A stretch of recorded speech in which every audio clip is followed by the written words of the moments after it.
dan dilakukan oleh pelanggan, yaitu dengan cara membaca peluang dulu.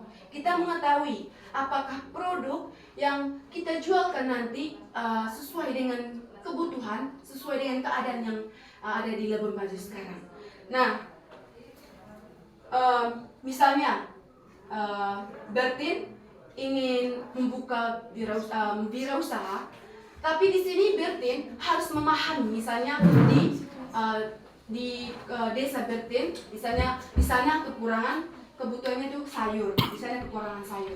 Jadi sini Bertin sebelum menjual itu, Bertin harus mengetahui, oh ini yang harus saya jual di sini, oh itu. Jadi begini, jadi kebutuhan dari pelanggan itu kita harus paham sebelum menurunkan produk. Jadi setelah kita memahami, setelah kita membaca peluang dari Bertin punya desa tadi, bahwa di situ membutuhkan banyak sayur. Disinilah Bertin menyusun strategi untuk menjual produk yang Bertin punya. Contohnya juga di Labuan Bajo sekarang itu banyak sekali tempat para wisata. Di sini kita harus melihat peluang ke depan, ya teman-teman, melihat peluang ke depan.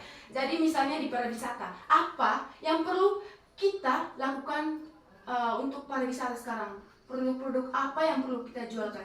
Nah, contohnya kemarin kan kegiatan yang sedang kita lakukan pada hari Minggu. Nah, teman-teman, kita sudah tahu bahwa di Glomori ada sudah menjadi tempat para wisata, tempat yang disukai banyak orang sekarang. Nah, kemarin kita sudah membaca, oh, jadi kalau kita menjual produk di sana, tidak mungkin tidak akan laku. Nah, dari situlah kita membaca peluang. Jadi kemarin tuh kita mendapatkan hasil yang memuaskan, teman-teman, karena kita sudah membaca peluang. Tidak mungkin kita menjual produk di tempat yang sepi, di tempat-tempat yang tidak mungkin pelanggan melihatnya. Peluang bisnis. Jadi itu sedikit tentang peluang bisnis dan strategi bisnis. Kita masuk di bagian A, peluang bisnis, definisinya. Yang pertama, menemukan peluang bisnis. Di sini coba satu-satu. Ya. Mulai dari siapa ini? Yones. Di Yohan. Nah, kita Yones untuk membaca definisi yang pertama. Cari kira-kira gali dia punya ide dulu. Menurut Yohanes di poin pertama tentang tinggal di mana Yohanes? Kau lihat di sekitar kau itu kira-kira peluangnya apa? Ya. Di sekitar tinggalnya kau dulu. Kira-kira peluangnya apa? Peluang bisnis. Kalau kamu mau buka bisnis, menurut saya setelah saya membaca peluang yang bisa bisa buka usaha di Soputung itu seperti menciptakan air galon, menjual air galon karena di Soputung kekurangan air minum. Karena di Soputung juga airnya kurang bersih untuk layak diminum. Jadi menurut saya yang dapat kita membuka usaha di Soputung yaitu membangun sebuah usaha yaitu menjual air galon. Jadi untuk membaca peluang ini teman-teman, kita harus memang turun langsung ke lapangan. Kita harus menganalisis secara baik-baik. Kebutuhan produk yang kita jual ini sesuai tidak dengan kebutuhan geografis yang ada di sana. Kemudian Yohan, kalau di SMKN 2 Komodo ini kira-kira apa yang Yohan lihat sebagai peluang?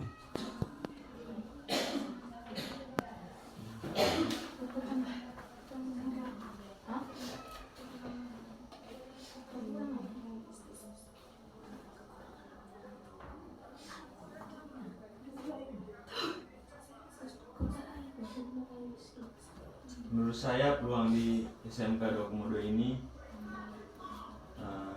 kita bisa membuka usaha kecil-kecilan seperti menjual kopi dan gorengan, supaya kalau Bapak dan Ibu dan teman-teman sekolah lainnya bisa menghangatkan badan di pagi hari setelah jam istirahat pertama. Jadi mungkin tidak mungkin Bapak dan Ibu guru dan teman-teman sekolah juga pasti berminat untuk memesan kopi. Ya, berarti itu peluang ya. Iya. Ya, baik, terima kasih. Kemudian yang berikut, ya, berikan tepuk tangan untuk Yohan.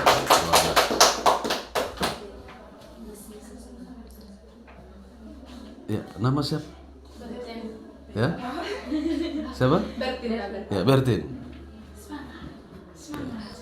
Awalnya dulu dari lingkungan kau tinggal di mana, kemudian setelah itu baru SMK 2, kemudian bisa skopnya lebih luas lagi.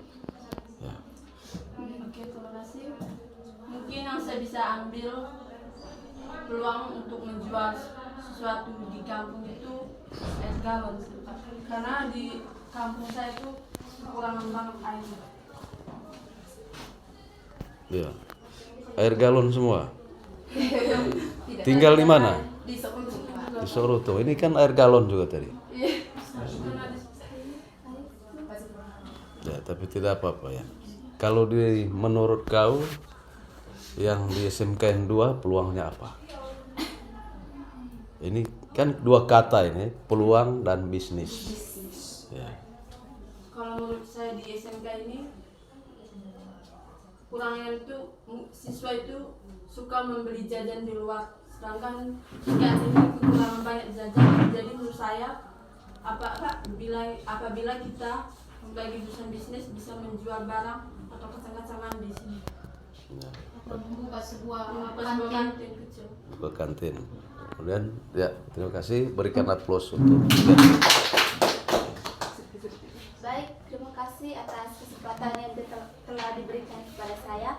Sebelumnya, sebelum saya menemukan peluang bisnis, tentunya di sini saya tahu peluang itu apa. Nah, menurut pemahamannya saya, peluang itu adalah di mana kita ketahui kesempatan bagi semua orang untuk membuka usaha dan tentunya tujuannya untuk memenuhi kebutuhan hidup. Nah, di sini saya bisa membaca peluang di Sokonto. Menurut pemahamannya saya, di Sokonto itu kekurangan sayur. ya. Kekurangan sayur.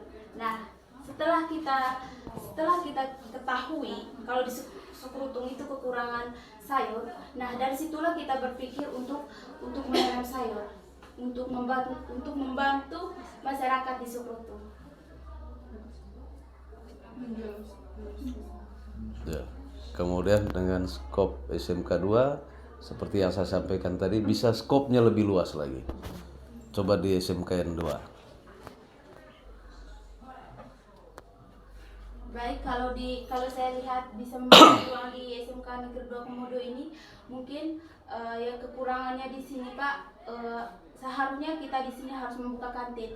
Nah, di mana kita ketahui kan karena mungkin banyak dari guru-guru yang lapar, mungkin kita bisa membantu mereka.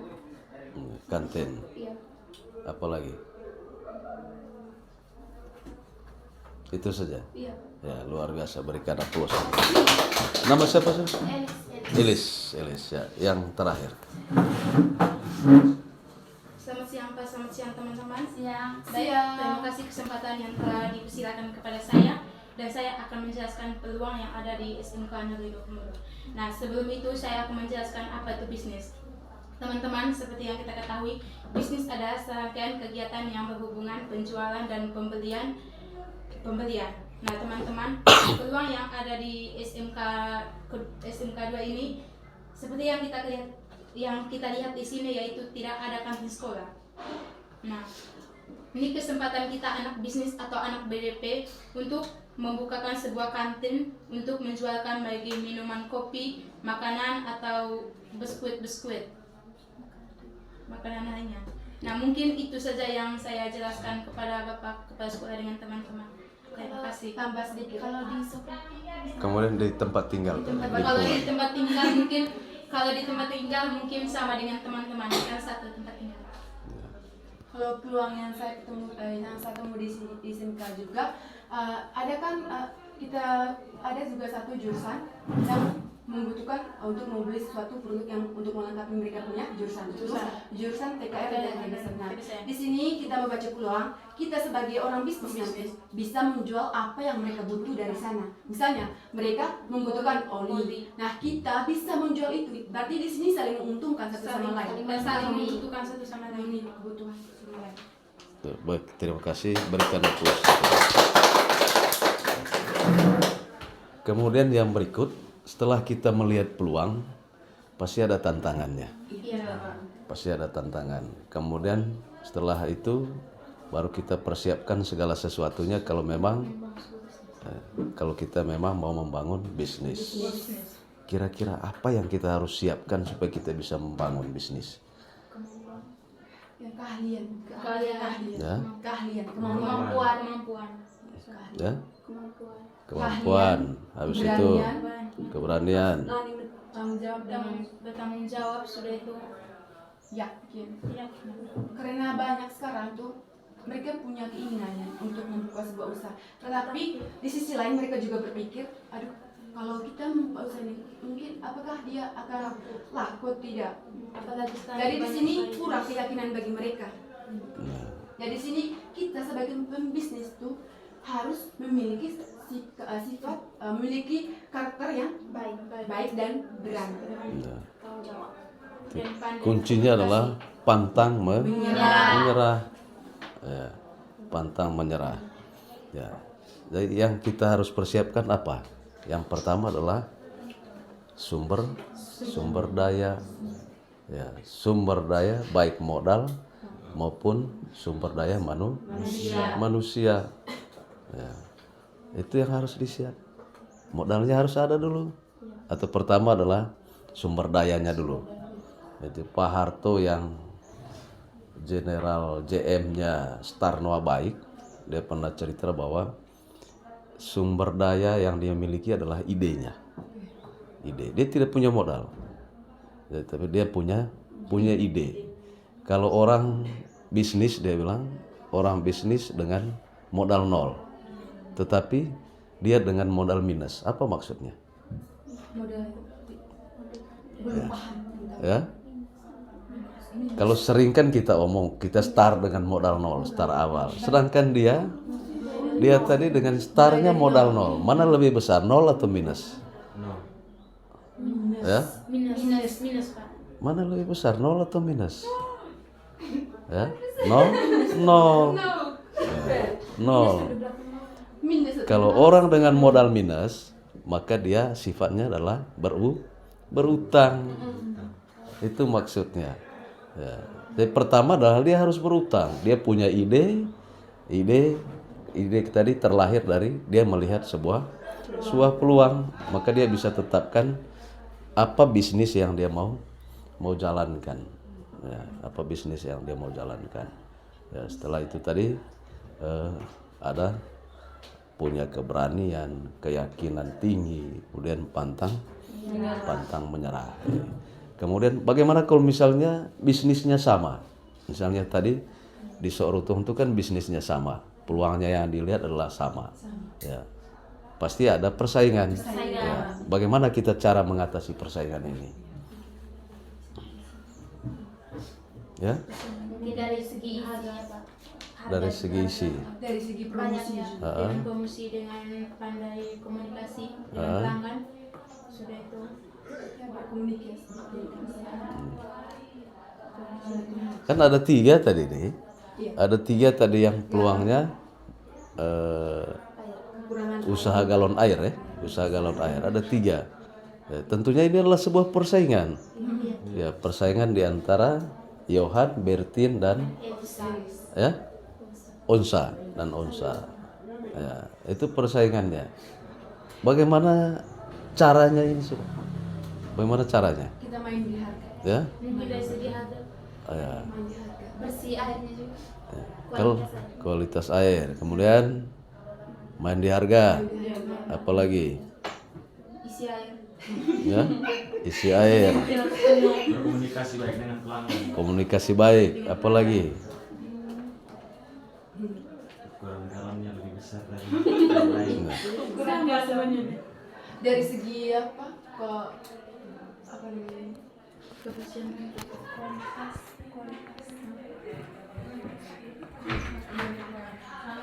Tolong ke di pasti anak-anak mau bolos itu mereka sengaja keluar ya.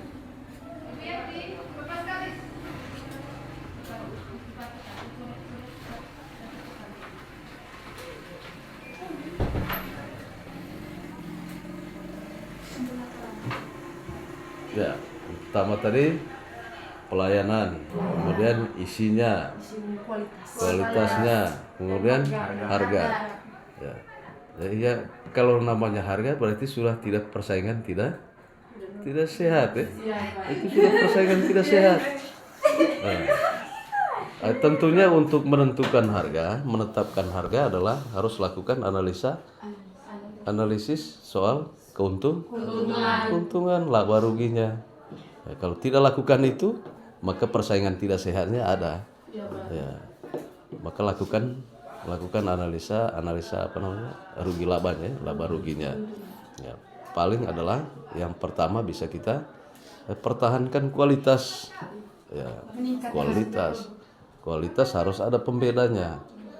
Kemudian pelayanan, servis, ya, melayani customer itu dengan baik. Ya. Misalnya orang punya dia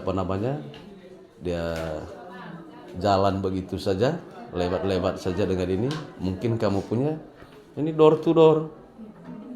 Nah, door to door. Hanya ketuk tiap rumah, kemudian tanya berkaitan dengan kondisi kebutuhan air. Setelah identifikasi kebutuhan airnya, maka dia lakukan interview. Kira-kira sehari mereka menghabiskan berapa liter yang dihabiskan satu hari. Ya, habiskan satu hari berapa liter. Kemudian baru kita bisa targetkan, 1 galon keluarga ini habisnya sekian liter. Maka kapan dia isi ulang lagi? Itulah yang kita jemput. Ya, itu yang kita jemput. Gitu. Kemudian peluang-peluang yang lain, kemudian sayur tadi ya, sayur ya. Itu sayur itu memang itu kebutuhan pokok sudah ya, kebutuhan pokok. Tetapi harapannya adalah kita bukan sebagai petaninya. Kita adalah bagian orang memasarkan atau menjualnya. Ya, itu kita bukan menanam lagi. Ya, bukan menanam lagi. Ya. Yang menanam karena kita bagian pemasaran, tetapi tidak menutup kemungkinan juga kita selain menanam, kita juga bisa menjual. Ya, bisa menjual. Ya, jualnya sayur apa yang dibutuhkan. Ya, sayur apa yang dibutuhkan. Kalau jual daun ubi lagi, semua orang sudah memiliki daun ubi. Coba cari sayur yang lain. Kemudian lingkup tempat penjualannya bukan hanya di Sorutung, kemudian bisa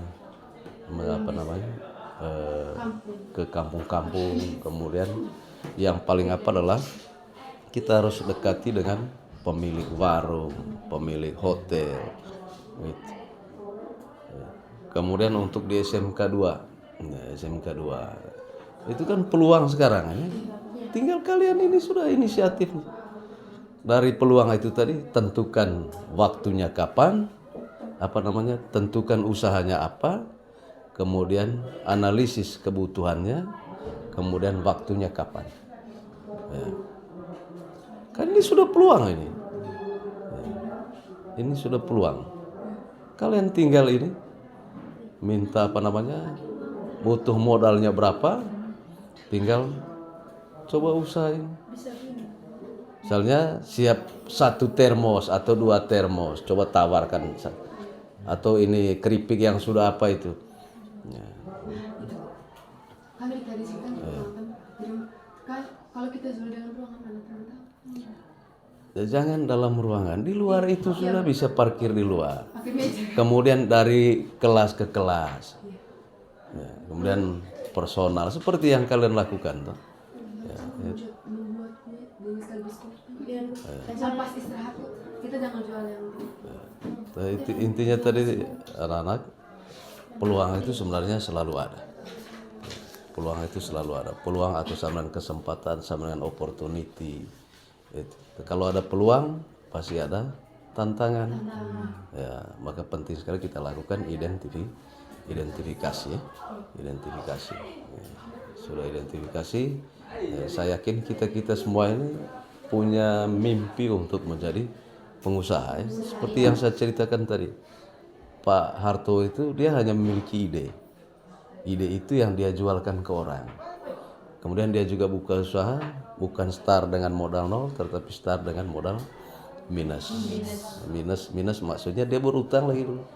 Berutang, pinjam di bank, pinjam di koperasi. Ya, tentunya dia sudah melakukan hitungan. Pada akhirnya bisa mengembalikan modal yang dia pinjam. Gitu. Ya. Atau Yohan mungkin ada pikiran lain? mungkin peluang SMK nomor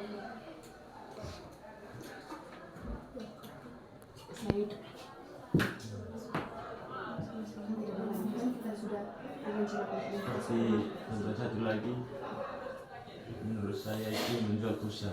Ya, itu menjual pulsa. Jual pulsa. Ya, hanya banyak lah.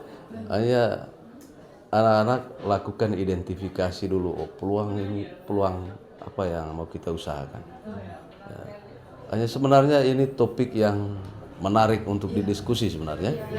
Topik yang menarik untuk didiskusi. Dan harapannya adalah kalian yang di BDP harus sesering-sering mungkin untuk ini diskusi. Karena pada akhirnya kalau kamu lanjut mau ini juga bisa sebagai konsultan ini tuh, konsultan bisnis. Orang yang sebagai konsultan bisnis maka harus lihai untuk ini, lihai untuk omong. Nah, bisa ya? Ya, tinggal Sarti lanjut. Saya permisi dulu ya. Baik, terima kasih. Makasih Pak.